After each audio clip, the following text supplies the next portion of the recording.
बिस्मिल्लाहिर्रहमानिर्रहीम। अस्सलाम वालेकुम स्टूडेंट्स, कैसे हैं आप सब। तो आज हमारे पास एक और ट्रिक है मैथ्स की, 3 डिजिट मल्टीप्लिकेशन ट्रिक है ये हमारे पास। इस पैटर्न को जो हमारे पास बोर्ड पे दिया हुआ है इसको फॉलो करते हमने इन जो नंबर्स हैं इनकी मल्टीप्लिकेशन करनी है। फर्स्ट पैटर्न में हमारे पास क्या है, राइट मोस्ट साइड पे हमारे पास स्ट्रेट लाइन है। तो इससे मुराद ये है कि हमारे पास जो ये नंबर्स हैं राइट साइड पे, इनको आपस में फर्स्ट मल्टीप्लाई करेंगे, पहली बार इन्हीं को मल्टीप्लाई करेंगे। तो 5 6 आ जाएगा 30।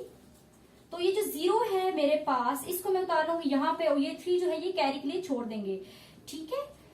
नेक्स्ट पैटर्न क्या कहता है, सेकंड पैटर्न हमारे पास क्रॉस मल्टीप्लाई करना है राइट साइड की 2 कॉलम्स को। तो राइट साइड के जो 2 कॉलम्स है हमारे पास कौन से हैं, 5 1 को आपस में मल्टीप्लाई कर देंगे, 3 को 6 को मल्टीप्लाई कर देंगे। इसी तरह से मल्टीप्लाई का निशान बनाया सेकंड पैटर्न पे।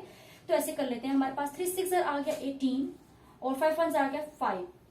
इन सबको क्या करना है, ऐड। तो 5 6 7 8 9 10 11 12 13 14 15 16। तो 1 इधर आ गया 6 1 2 26। अब जो ये 6 है, ये 6 मैंने यहाँ पे उतार लिया, 2 कैरी के लिए छोड़ दिया।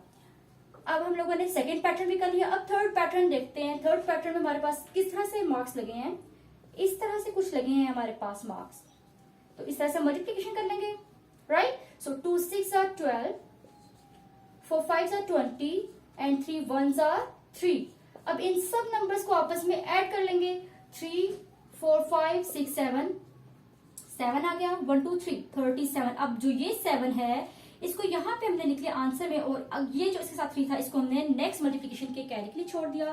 फोर्थ पैटर्न क्या बोलता है, फोर्थ पैटर्न हमारे पास है लेफ्ट साइड पे जो 2 कॉलम्स हैं उनको क्रॉस मल्टीप्लाई करना है, वो हमारे पास ये है। और इस तरह से कुछ हमारे पास पैटर्न में निशान लगे हैं, राइट। तो हम इस तरह से स्टार्ट करते हैं। 2 को 1 से करते हैं, 2 1 2, 4 को 3 से 2, 4 12, 1 2 3 4 5 6 7, और ये 1 नीचे आ गया। अब ये जो 7 है ये आंसर में लिख लिया, और 1 नेक्स्ट मल्टीप्लिकेशन के लिए कैरी के लिए छोड़ दिया।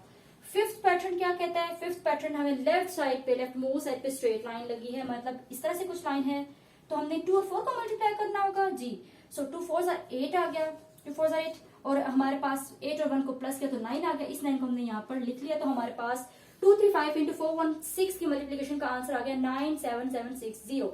सो स्टूडेंट्स, इस पैटर्न को फॉलो करते हुए हम लोग 3 डिजिट मल्टीप्लिकेशन इजीली कर सकते हैं। कोई से भी हम लोग नंबर ले लें, 3 डिजिट नंबर ले लें, उनकी मल्टीप्लिकेशन इस पैटर्न को यूज करते हैं हम आराम सुकून से कर लेंगे। सो स्टूडेंट्स, इस तरह की इजी मैथ्स की ट्रिक्स देखने के लिए चैनल को विजिट करते रहा करें, चैनल को सब्सक्राइब करें ताकि आने वाली हर नई वीडियो आप तक पहुंच सके। ओके, अल्लाह हाफिज।